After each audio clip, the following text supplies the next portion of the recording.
దానికి తెలివి వచ్చింది. తెలివి వచ్చిన తర్వాత తీసుకొచ్చి వాళ్ళ అమ్మగారు కింద దింపారు. దింపితే నేను అంత దూరంలో కుర్చీలో కూర్చుని మాట్లాడుతున్నాను, వాళ్ళు కూర్చుని మాట్లాడుతున్నారు. ఆ పిల్ల గబ్బ గబ్బ గబ్బ గబ్బ గబ్బ గబ్బ పాక్కుంటూ వచ్చి నా 2 కాళ్ళు పట్టుకుని ఇలా తలెత్తి చూస్తోంది. నేను దాన్ని ఎత్తుకుని తొడ మీద కూర్చోబెట్టుకున్నాను. తొడ మీద కూర్చోబెట్టుకుని ఏమమ్మా ఏం అలా చూస్తున్నావు అన్నాను. అది ఇంట్లోంచి వెళ్ళిపోయే వరకు నేను మాట్లాడుతుంటే అది నా నోటి వంక ముఖం వంక అలా చూస్తూనే ఉంది. అంటే అది తల్లిగారి గర్భంలో ఉండగా నా మాటలు అదే పనిగా వింది. విని అది నిద్రపోతున్నది నా మాటలకు ఉలిక్కి పడలేచింది. నేను ఇన్ని నెలలుగా వింటున్న మాటలు ఈ శరీరంలోంచే వస్తున్నాయన్నమాట. అందుకని అది నా నోటిని నా ముఖాన్ని ఆశ్చర్యంగా అలా చూస్తూ కూర్చుంది ఒళ్ళో. కాబట్టి వింటాయి గర్భస్థ పిండాలు. నారదుడు చెప్పినటువంటి మాటలు లీలావతి తల ఊపుతూ వింది. లోపల ప్రహ్లాదుడు విన్నాడు. ప్రహ్లాదుడు బయటికి వచ్చాడు. లీలావతి అంతఃపురానికి వెళ్ళింది. అంతఃపురంతో ప్రహ్లాదుడు వెళ్ళాడు. లీలావతి మరిచిపోయింది, ప్రహ్లాదుడికి గుర్తుండిపోయింది. ఇది రాక్షసుల పిల్లలతో చెప్తూ ప్రహ్లాదుడు ఒక రహస్యం చెప్పాడు. ఆయన అన్నాడు, వెల్లిగొన నాటి నుండి ఉల్లమున మరుపు పుట్టదొకనాడైనన్. నాకు పెద్దవాడిని అవుతున్నా నా మనసులో నారదుడు చెప్పినటువంటి మాట ఒక్కటి కూడా నేను మర్చిపోలేదు. ఎందుకు మర్చిపోలేదో తెలుసా? ఉల్లసమైన దైవ యోగంబున ఈశ్వరుడి యొక్క అనుగ్రహం చేత, గురువుగారి యొక్క అనుగ్రహం చేత. గురువు యొక్క అనుగ్రహం ఈశ్వరానుగ్రహం ఎక్కడుంటాయో అక్కడ గురువుగారి నోటి వెంట వచ్చినటువంటి మాటల్ని మరిచిపోవడం ఉండదు. మనసు తిప్పి తిప్పి తిప్పి తిప్పి అనుష్ఠానంలోకి తీసుకొస్తుంది. అది లేదనుకోండి మరుపు కిందకి వెళ్ళిపోతుంది. కాబట్టి ఒక్కొక్కరి యందు విన్న విషయాలు, తెలుసుకున్న విషయాలు ఇంకా వినయం వైపుకి తీసుకెడతాయి. కారణం ఏమిటంటే అది కారణజన్ములంటే. తప్ప మీరు ఫలానా వారితో సమానం అండి అన్నారు అనుకోండి, అంతే, ఇంకా వారే ఉందండి వాళ్ళతో సమానం నేనంటే ఇంకేమిటి అహంకారం? అలా అంటారు కానండి, ఆయన నేను సమానమా? అసలు నన్ను మాట్లాడిస్తున్నది ఆయన మహానుభావుడు అనగలిగితే నీకు వినయం ఉన్నట్లు. కాబట్టి చూడండి, హనుమన్ హరిరాజస్య సుగ్రీవస్య సమోహ్యసి రామలక్ష్మణయోశ్చాపి తేజసాచ బలేనచ. తేజస్సు యందు బలము యందు నువ్వు రామలక్ష్మణులతో సమానమైనటువంటి వాడివి. అరిష్టనేమిన పుత్రో వైనతేయో మహాబల గరుత్మానితి విఖ్యాత ఉత్తమ సర్వపక్షిణాం. బహుశో హి మయా దృష్ట సాగరే స మహాబల భుజగానుద్ధరన్ పక్షి మహావేగో మహాయశాహ. వైనతేయుడై కశ్యప ప్రజాపతికి వినతయందు జన్మించినటువంటి సంతానంలో ఒకడైనటువంటి గరుత్మంతుడు అపారమైన వేగంతో సముద్రంలో ఉండేటటువంటి పావుల్ని తన్నుకుపోతుండగా నేను ఎన్నో పర్యాయాలు చూశాను. ఆ సముద్రంలో ఉండేటటువంటి పావుల్ని తన్నుకుపోయేటటువంటి గరుత్మంతుని యొక్క వేగము ఎంతగా ఉంటుందో నీ వేగము కూడా తత్తుల్యముగా ఉంటుంది. అంత వేగమున్నవాడివి. బలం బుద్ధిశ్చ తేజశ్చ సత్వంచ హరిపుంగవ విశిష్టం సర్వభూతేషు కిమాత్మానం న బుద్ధ్యసే. మహానుభావ, నీ బలము, నీ బుద్ధి, నీ తేజస్సు, నీ సత్వము సమస్త భూతముల కన్నా గొప్పవి. నీతో సమానమైన భూతమే లేదు. భూతము అంటే ప్రాణి. అసలు నీతో సమానమైనటువంటి ప్రాణి లేదు ఈ లోకంలో. అంతటి బుద్ధి, అటువంటి బలం, అటువంటి తేజస్సు ఉన్నవాడివి. అటువంటి వాడివి ఇలా కూర్చుని ఉంటావా? నీవు ఇంత తేజస్సుతో ఇంత గొప్పవాడిగా పుట్టడం అన్నది నీవు పుట్టిన తరువాత సంపాదించుకున్నది కాదు. నీకు పుట్టుకయందే అనుగ్రహింపబడినది. అసలు పుట్టి పుట్టగానే నీకు వచ్చింది. నీ జన్మయే కారణ జన్మ. ఏదో ప్రయోజనం లేకుండా నీకింత బలం కలగదు. ఏదో కారణం లేకుండా నీకింత తేజస్సు ఇవ్వరు. కాబట్టి ఇంతటి తేజోమూర్తిగా నువ్వు జన్మించావు. ఇక్కడ ఎప్పుడూ కూడా మీరు ఒకటి గమనించవలసి ఉంటుంది. మీరు ఇటువంటి విషయాలు వినేటప్పుడు కారణ జన్మల యొక్క జన్మకి సంబంధించినటువంటి విషయాన్ని లౌకికమైనటువంటి దృష్టితో మీరు విచారణ చేయకూడదు ఎప్పుడు కూడా. ఎందుకో తెలుసా అండి? అది పరాశక్తి యొక్క అనుగ్రహం చేత జన్మిస్తారు వాళ్ళు. అందుకే అసలు ఒక్కొక్క మహానుభావుడు జన్మించేటప్పుడు ఆయన జన్మిస్తే అటువంటి గొప్ప తేజోమూర్తిని భరించగలిగినటువంటి క్షేత్రం ఉండదు. ఈశ్వరుడి అవతారాన్ని భరించగలదేమో కానీ మహర్షుల యొక్క తేజస్సుని భరించి వహించగలిగిన క్షేత్రాలు ఉండవు. నేను మీతో యథార్థం చెప్తున్నా. రామచంద్రమూర్తిని కనగలిగిన కడుపు ఉంటుందేమో, వశిష్ఠ మహర్షిని కనగలిగిన కడుపు ఉండదు. అందుకే వాళ్ళు కుంభసంభవులు. ఒక కలశలోంచి ఉద్భవించారు వాళ్ళు. కారణం ఏమిటంటే ఆ తేజస్సుని భరించడం కష్టం. సుబ్రహ్మణ్యోత్పత్తిలో మీరు విన్నారు, ఏ క్షేత్రం భరించగలిగింది ఈశ్వర తేజస్సుని? అవి భరించలేరు. కాబట్టి భరించగలిగినటువంటి క్షేత్రము యందు ప్రవేశపెడతారు. ఆ తేజస్సుని ప్రవేశపెట్టి ఆ తేజస్సుతో కలిపి కారణజన్ములుగా వస్తారు తప్ప ఒక పతివ్రత యొక్క శీలాన్ని హరించడం లక్షణంగా దేవతలు ప్రవేశపెట్టారు. అందుకే శీలాపహరణం లేకుండా యోగ్యమైన క్షేత్రమునందు తేజస్సు ప్రవేశపెట్టి ఆ రూపంగా పుడితే తప్ప దేవతా కార్యం జరగదు అంటే ఆ రూపంగా జన్మించడానికి వీలుగా గర్భస్థం చేస్తారు. అందుకే శ్రీరామాయణంలో చాలామంది వానరులు ఆశ్చర్యకరమైనటువంటి జన్మలు స్వీకరించిన వారు. అలా పుట్టిన వాళ్ళల్లో వాలి సుగ్రీవులు కూడా స్త్రీ యందు జన్మించిన వారు కారు. వృక్షకరజస్సు అని ఆయన గురించి ఉత్తర రామాయణంలో చాలా విశేషంగా ఉంది. ఆయన చతుర్ముఖ బ్రహ్మగారికి ఒకనకొకప్పుడు సమాధినిష్టలో ఉండగా కన్నుల వెంట నీరు కారింది. ఇట్నుంచి కారితే దుఃఖమని, ఇట్నుంచి కారితే అది ధ్యానావస్థలో వచ్చేటటువంటి బాష్పధారలని అంటారు. ఆ బాష్పధారలు పడుతుంటే ఆయనకి ఎందుకో బుద్ధి పుట్టి తన చేత్తో పట్టుకున్నారు ఆ నీటి చుక్కలు. అందులోంచి పుట్టాడు ఒక వానరుడు, వృక్షకరజస్సు అని. ఆ పుట్టినటువంటి వానరుణ్ణి ఆయన భూమండలం మీద విడిచిపెట్టి నువ్వు అక్కడ పళ్ళు కాయలు తింటుండు అన్నారు. ఆయన పళ్ళు కాయలు తింటూ ఒకానొకప్పుడు ఒక సరస్సులో ఆయన ఎప్పుడు ఇంకో ప్రాణిని ఎదురుగుండా చూసింది లేదు. ఎప్పుడు ఏవో పళ్ళు కాయలు తింటూ బ్రహ్మగారు చెప్పిన ప్రదేశంలో బతుకుతున్నాడు. ఒకప్పుడు ఒక కైలాస పర్వతం దగ్గర ఉన్నటువంటి సరోవరం దగ్గరికి వెళ్ళి ఆ నీటిలోకి చూశాడు. అసలు నీటిలోకి ప్రతిబింబం చూసుకోకూడదు, ఆయుక్షీణం అవుతుంది. కాబట్టి నీటిలోకి చూశాడు. ఇంకో వానరం కనబడితే ఆయన ఇంకో వానరం వచ్చిందనుకుని దాంతో యుద్ధం కోసమైనా నీళ్లలో దిగాడు. ఆ నీళ్లలో దిగితే వానరం కనపడలేదు. నీళ్లు కదిలిపోతే ఇంకా ప్రతిబింబం ఏముంటుందండి? ఆయన పైకి ఎక్కాడు, ఆడదైపోయాడు. ఒక రోజు ఉంటుంది ఆ స్త్రీత్వం. ఇప్పుడు వెంటనే ఆయన యందు ఇంద్రుడు సూర్యుడు మోహం పొందారు. ఇంద్రుడు తన తేజస్సును ఆయన శిరస్సు మీద విడిచిపెట్టాడు. అది వాలం దాకా వెళ్ళి వాలి పుట్టాడు. సూర్యభగవానుడు ఆ స్త్రీయత్వాన్ని పొందినటువంటి వానరుణ్ణి చూసి మోహాన్ని పొంది ఆయన కంఠం మీద విడిచిపెట్టాడు తన తేజస్సుని. సుగ్రీవుడు పుట్టాడు. ఇవి విన్నప్పుడు ఎలా ఉంటుందో తెలుసా అండి? ఏమిటండి ఈ కథలు?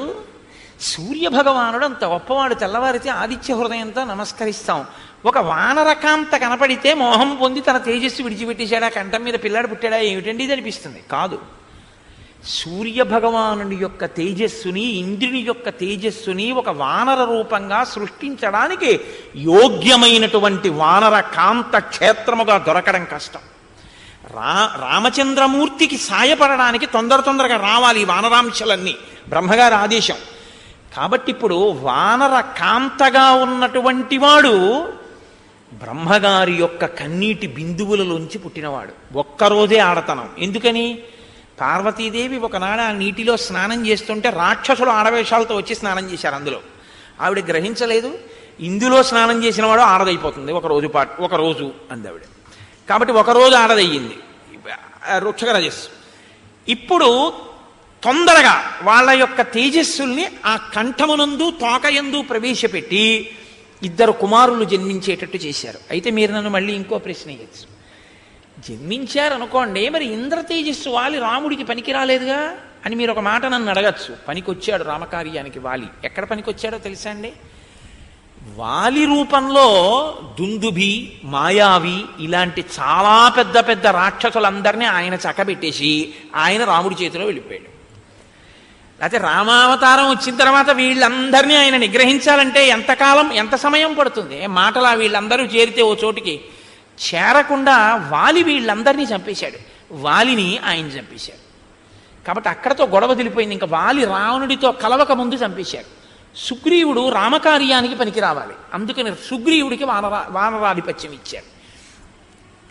మళ్ళీ శ్రీరామాయణంలో ఉన్నటువంటి ఆ జననములను మీరు చూస్తే చాలా ఆశ్చర్యంగా ఉంటాయి. కాబట్టి ఇప్పుడు మీరు హనుమ యొక్క ఆవిర్భావాన్ని కూడా అటువంటి పవిత్రమైన దృష్టికోణంతో వినవలసి ఉంటుంది తప్ప ఇదంతా ఏదో పరిహాసం కోసమో.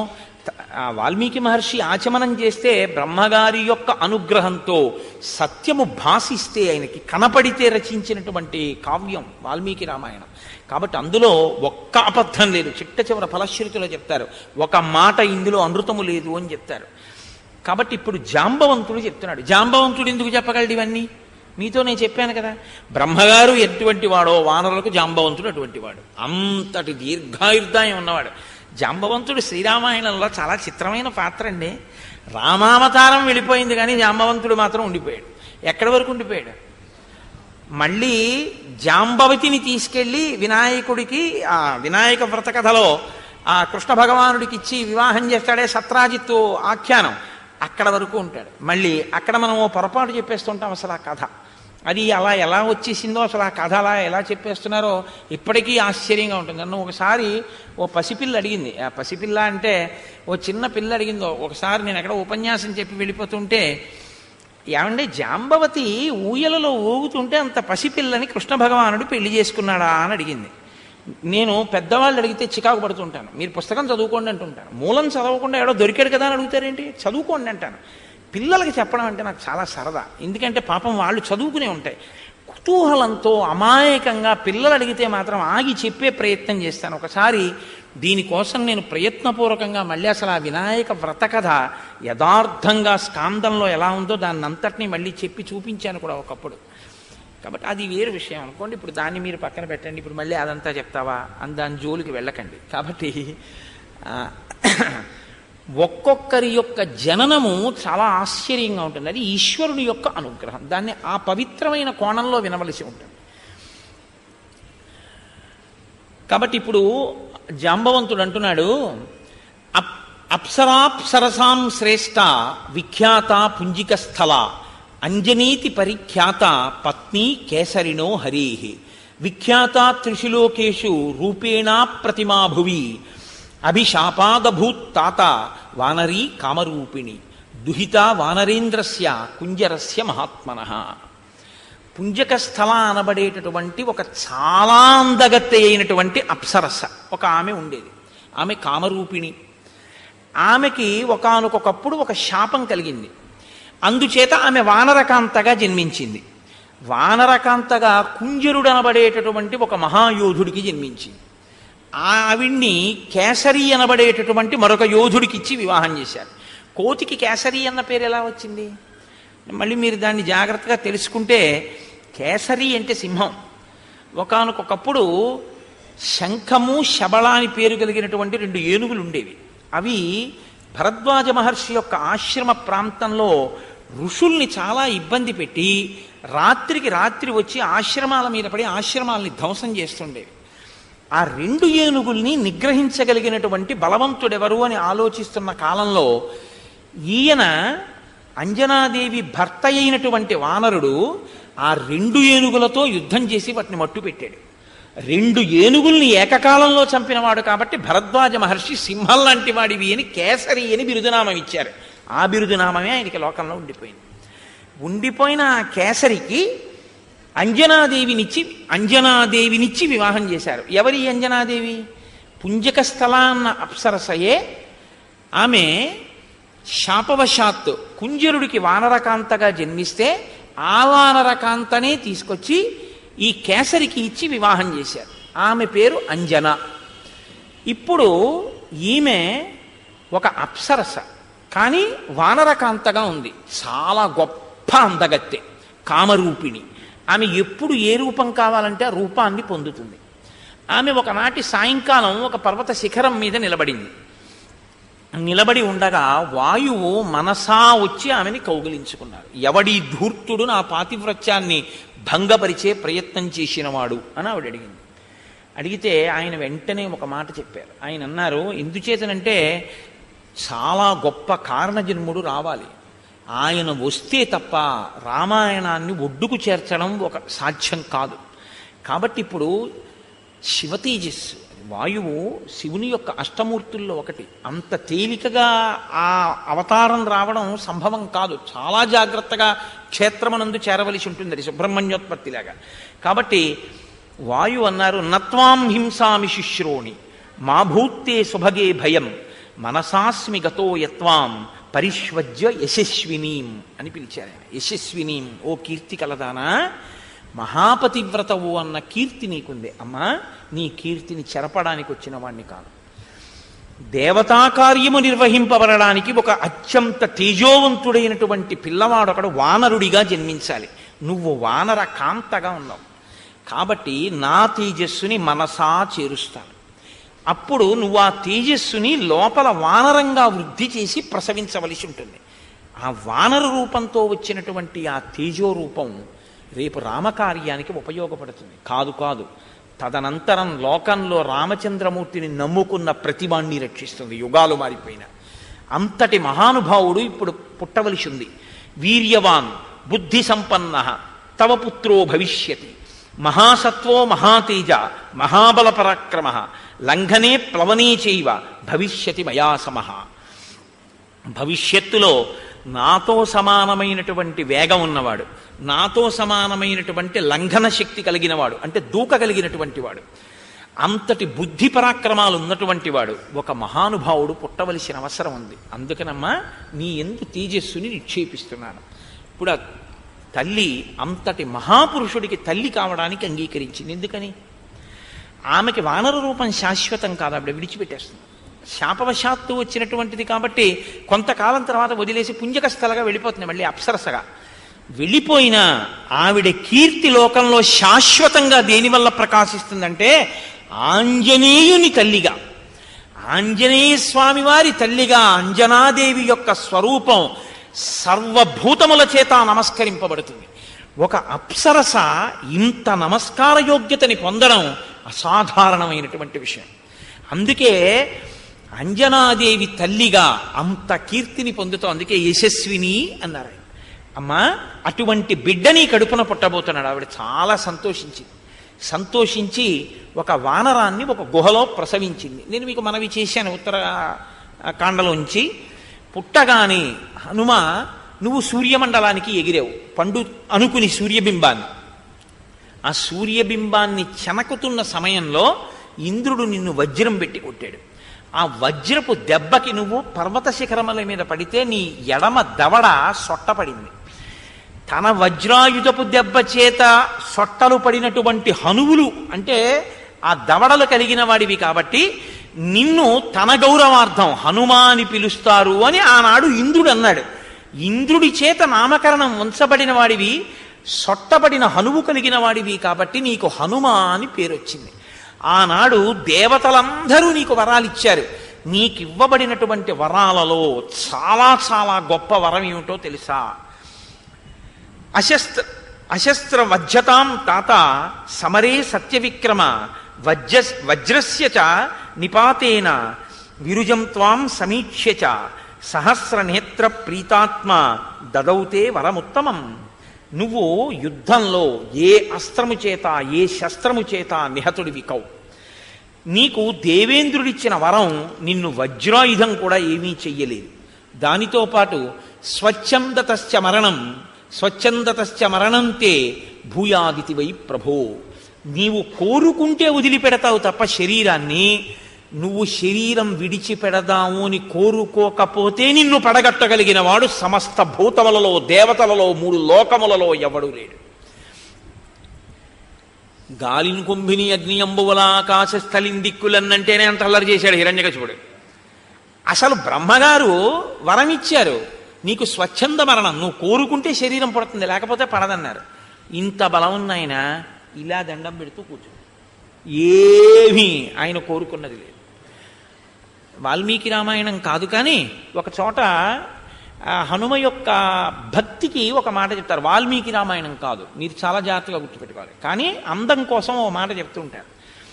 రామచంద్రమూర్తి పట్టాభిషేకం అయిపోయిన తర్వాత అందరూ అన్ని విధులు వేసుకున్నారు. నేను ఇచ్చేస్తాను. హనుమ అలా కూర్చున్నారు. నువ్వేం చేస్తావు హనుమ అని అడిగారు రామచంద్రమూర్తి. అందరూ అన్ని పనులు తీసేసుకున్నారుగా, ఇంక నీకేం పనుంది, ఏం చేస్తావు అన్నారు. ఏదైనా పని అడిగేటప్పుడు తన బలపరాక్రమములకు సమానమైన పని అడుగుతారు తప్ప ఏదో ఒకట్లెదురు ఈశ్వర సేవ చేయడానికి ఏది కావాలండి అని నడువుకి తువ్వాలు కట్టుకుని అక్కడ దేవాలయంలో బూజులు కనపడ్డాయనుకోండి, అయ్యా బూజుల కర్ర ఉంది ఏంటంటే, రేపు నేను ఒక్కసారి వచ్చి ఇది దులిపేస్తాను, ఒక్కసారి ఈ బూజులు పట్టుంది హరిప్రసాద్ గారు దులిపించండి అండం కాదు.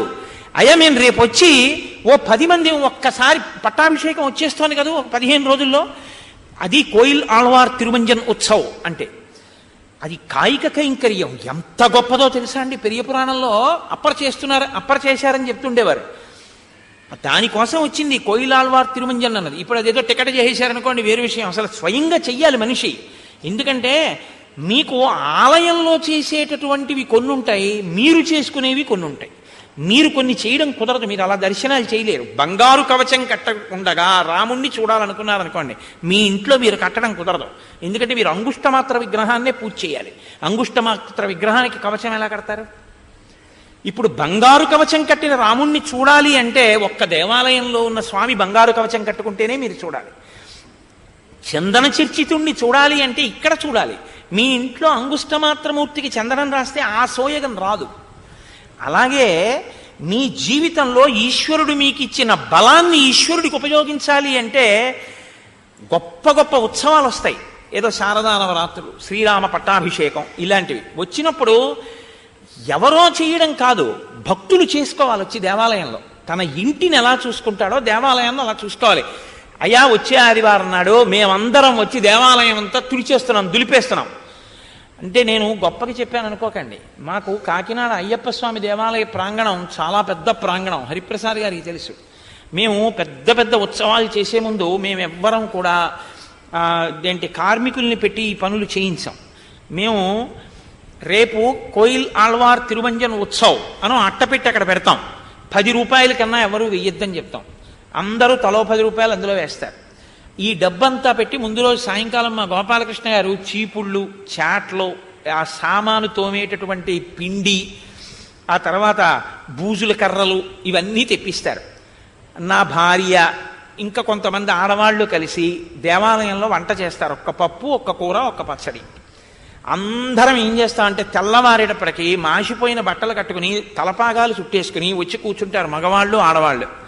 కొంచెం పెద్దవాళ్ళు అయితే అమ్మ మీరు దీపపు సమ్మెలన్నీ తోమేయండి, అర్చన పాత్రలన్నీ తోమేయండి, పీతాంబరం పెట్టి మెరిసిపోయేటట్టు సిద్ధం చేసేయండి.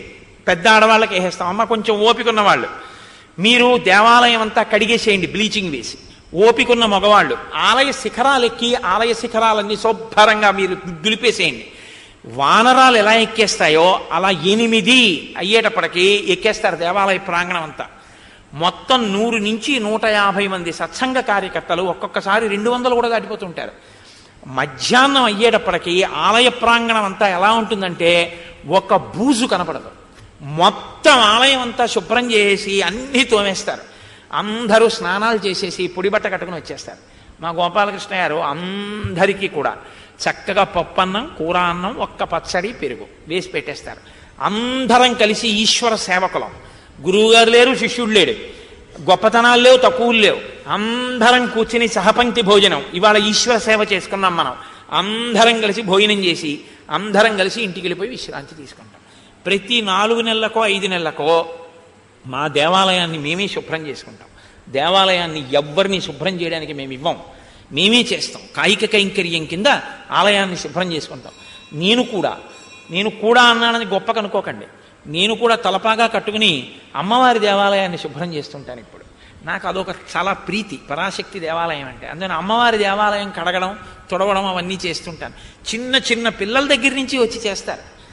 అది చేసుకోవాలి. ఈశ్వర సేవయందు ఆ సంతోషం ఉండాలి. అంతేగాని నేనింత మొనగాన్ని నే చేయడమా అనకూడదు. ఈశ్వర సేవ చేయడం అంటే పొంగిపోవాలన్నమాట. దానికి కోయిలాళ్వార్ తిరుమంజన్ అని పేరు. కాయిక కైంకర్యం చెయ్యాలి. అయా పట్టాభిషేకం వస్తోంది, రామచంద్రమూర్తి పట్టాభిషేకం 2 వారాల్లో, ఒక ఆదివారం హరిప్రసాద్ గారు బూజుల కర్రలు తెప్పించండి, మీ డబ్బులతో వద్దు, అట్టపెట్టి పెట్టండి. రూపాయి, 2 రూపాయలు, 5 రూపాయలు మేము వేస్తాం. 10 రూపాయల కన్నా మించకుండా చీపుళ్ళు అవి అన్నీ తెప్పించండి, మేము దులిపేస్తాం. పూటొచ్చి అందరూ దులిపేసి అందరం కూర్చుని చక్కగా రామనామ సంకీర్తనం వినపడుతుంటే అందరం కడుపు నిండా భోజనం చేసి వెళ్ళిపోవాలి. ఎంత ధన్యత అండి అది నిజంగా. పొంగిపోతారు సీతారాములు, నా పట్టాభిషేకానికి ఎలా చేశారో చూడు సీతా పిల్లలని. అంటే మిమ్మల్ని చెయ్యమని నేను ఇప్పుడేం ప్రతిపాదన చెయ్యట్లేదు, ఎందుకంటే అది ఒక ఉత్సాహంతో కూడిన విషయము అని నేను ప్రతిపాదన చేశానంతే. నా ఉద్దేశం ఇప్పుడు అలా ఏదో మీతో చేయించే ప్రతిపాదన నేను పెట్టాను అని మీరు అనుకోవద్దు. కాబట్టి ఆయన వినయం కలిగినటువంటి వాడు. నా స్థాయికి పనిచేయడమా అని ఆలోచించరు. అందరూ అన్ని పనులు చేస్తున్నారుగా, హనుమా మరి నువ్వేం చేస్తావు అన్నారు. అంటే స్వామి ప్రభువు ఆవలించినప్పుడు తనకి తాను చిటికేసుకోకూడదు, చిటిక వేయకుండా ఆవలించకూడదు. కాబట్టి నేను మీరు ఆవలిస్తే చిటికేస్తానన్నాడు. ఆవలింత ఎప్పుడు వస్తుంది? నిద్రపోయే ముందు వస్తుంది. కాబట్టి నువ్వు నిద్రపోయే వరకు నీ కాళ్ళ దగ్గర ఉంటాను. మిగిలిన వాళ్ళు ఏం చేస్తారు? బయట పని చేసుకుని వెళ్ళిపోతారు. నీవు ఎప్పుడు ఆవలిస్తావో. కాబట్టి అన్నం తింటున్నా పడుకున్నా నేను ఆ పక్కనే కూర్చుంటాను. ఇంకా మా తల్లి జనకాత్మజ బొత్తిగా హనుమా ఇంకా కూర్చుంటే ఎలాగా, స్వామితో కలిసి ఏకాంత శయనంలో నేను ఉండాలి కదా అంటే వెళ్ళాలంతే. అప్పటి వరకు నీ పక్కనే కూర్చుంటా. ఏమో ఎప్పుడు ఆవలింత వస్తుందో చిటికేస్తాను. కాబట్టి ఇప్పుడు ఆయన స్థాయి చూసుకున్నారా? రామచంద్రమూర్తి దగ్గరికి చేరడానికి అది పనికొచ్చింది బాగా. స్థాయి చూసుకుని ఈశ్వర సేవ చేయకూడదు. నేనంత ఉద్యోగస్తుండండి, నీ మోహం ఈశ్వరుడు ఇస్తే వచ్చింది అది. నేను ఇంత పండితుండండి, ఈశ్వరుడు పలికిస్తే పలికావు. నేను ఇంత ఐశ్వర్యవంతుండండి, ఈశ్వరుడు ఇస్తే అనుభవిస్తున్నావు. ఏమిటి అవన్నీ? ఈశ్వరుడు ఇచ్చిన విభూతులు. ఇన్ని ఉండి స్వామి నేను నీ కింకరుణ్ణి, ఏది బూజుల కర్ర పట్టుకుని ఆలయాన్ని దులుపు.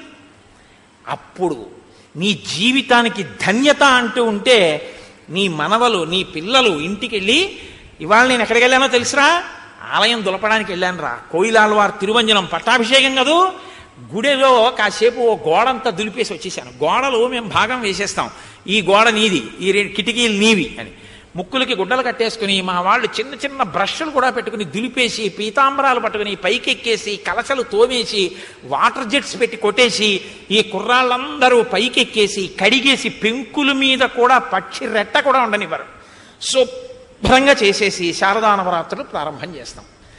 అలా సంవత్సరంలో ఒక 2-3 పర్యాయాలు చేస్తుంటాం. ఇప్పుడు ఇక్కడి నుంచి వెళ్ళగానే బహుశా ప్రారంభం చేయవలసి ఉంటుంది. ఓసారి దేవాలయం ఎన్నాళ్ళయిందో వెళ్ళి ఓసారి అందరం కోయిలాల్వార్ తిరుమంజన ఉత్సవం చేసుకోవాలి. అదో సంతోషం. ఆ చేయడంలో ఎంత ఆనందంగా ఉంటుందో తెలుసా అండి. ఆ చేసి అందరం కూర్చుని భోజనం చేయడంలో ఎంత సంతోషమో, తల్లి తండ్రి బిడ్డలు తిన్నట్టు ఉంటుంది. అందుకే నా భార్య ఇంకో 2 కలిసి వండేస్తారు అందరికీ. అందరం కలిసి అమ్మగారు వండారు ఇవాళ అన్నం, ఎంత సంతోషమో. మా వాళ్ళకి పెద్ద పెద్ద అధికారులు, ఎవరు అలా అనుకోరు. అమ్మగారు అన్నం వండారు, అమ్మగారు పప్పు వండారు, అంతే. ఆ ఆవకాయ, ఆ కూర, ఆ పప్పు అన్నం తినేసి పొంగిపోయి ఒళ్ళు హోనం అయిపోయేటట్టు సేవ చేసేసి ఇంటికి వెళ్ళిపోతారు. ఎంత సంతోషం అండి జీవితంలో నిజంగా అలా ఈశ్వరుడికి సేవ చేయడం. కాబట్టి ఇప్పుడు అది అవాల్మీకం సుమండి, వాల్మీకంలోది కాదు. ఆవలిస్తే చిటికేస్తానండి. మీరు మళ్ళీ కోటేశ్వరరావు వాల్మీకి రామాయణంలో చెప్తూ ఇది చెప్పారు, ఇది ఎక్కడుందండి ఈ శ్లోకం అని నన్ను అడక్కండి. అవాల్మీకం, కానీ అందానికి నేను చెప్పాను అంతే. కాబట్టి హనుమ, నీవు కేసరి యొక్క ఔరసపుత్రుడివి, వాయుదేవుని యొక్క అంశతో జన్మించినటువంటి వాడివి, స్వచ్ఛంద మరణాన్ని వరంగా పొందిన వాడివి, ఇంత శక్తి కలిగిన వాడివి. సత్తం కేసరిణ పుత్ర క్షేత్రజో భీమ విక్రమ మారుత సౌరసపుత్ర తేజసా చాపితత్సమ. వాయుదేవుని యొక్క ఔరసపుత్రుడివి, కేసరి అంజనాదేవుల యొక్క కుమారుడివి, పుట్టుకతోనే ఇంత బలపరాక్రమములను పొందినవాడివి, కారణజన్ముడివి. మహానుభావ, నువ్వు ఈ కార్యం చెయ్యద్దా? ఏమి నువ్వు బలవంతుడవేగా, నువ్వెందుకు చెయ్యవు అంటావేమో. త్రివిక్రమే మయా తాత శశైలవనకానన త్రిసప్తకృత్త పృథివీ పరిక్రాంత ప్రదక్షిణం. ఒకానొకప్పుడు త్రివిక్రమావతారంతో వామనమూర్తి 3 అడుగులతో ఈ బ్రహ్మాండాన్నంతటినీ కొలిచేస్తే నేను ఆయనకి 21 మార్లు ప్రదక్షిణం చేశాను. నాకు ఓపిక ఉన్నప్పుడు నేను చెయ్యగలిగింది నేను చేసి పెట్టాను. నువ్వు చేస్తే కదా నీకు ఇంకోటికి చెప్పే అధికారం. నువ్వు చెప్పడమే తప్ప నువ్వు చేయకపోతే ఇంకోసారి చెప్పే అధికారం నీకుండదు. నువ్వు ఒకరికి చెప్పింది ఒకరు చేస్తుంటే నువ్వు కూడా చేసి వెళ్ళాలి. అప్పుడే నీకు మళ్ళీ చెప్పే అధికారం నీకు నిలబడుతుంది తప్ప నేను ఎప్పుడు చెప్పడమే తప్పండి నేను చేయడం ఏమిటంటే అనకూడదు. నువ్వు చెప్పే అధికారం నిలబెట్టుకోవాలంటే నువ్వు చెయ్యాలి. నువ్వు 10 మందిని గంధం తీయమని చెప్తే నువ్వు ఉత్తరీయం తీసేసి నువ్వు చొక్కా బనీ నిప్పేసి కాస్త గంధం తీసి వెళ్ళాలి. అంతేగాని చెప్పడానికి పనికి వచ్చింది నువ్వు చేయడానికి పనికి రాకపోతే ఇంకా వాళ్ళు ఎందుకు చేస్తారు? అదే నమ్మకం లేని ప్రవచనం అంటే అది రావణ బుద్ధి. రామబుద్ధి అయితే తను చెప్పింది తాను ఆచరించాలి. కాబట్టి తథాచౌషధయోస్మాభి సంచితా దేవశాసనాత్ నిష్పన్నం అమృతం యాభి తదా సీన్నో మహత్ఫలం.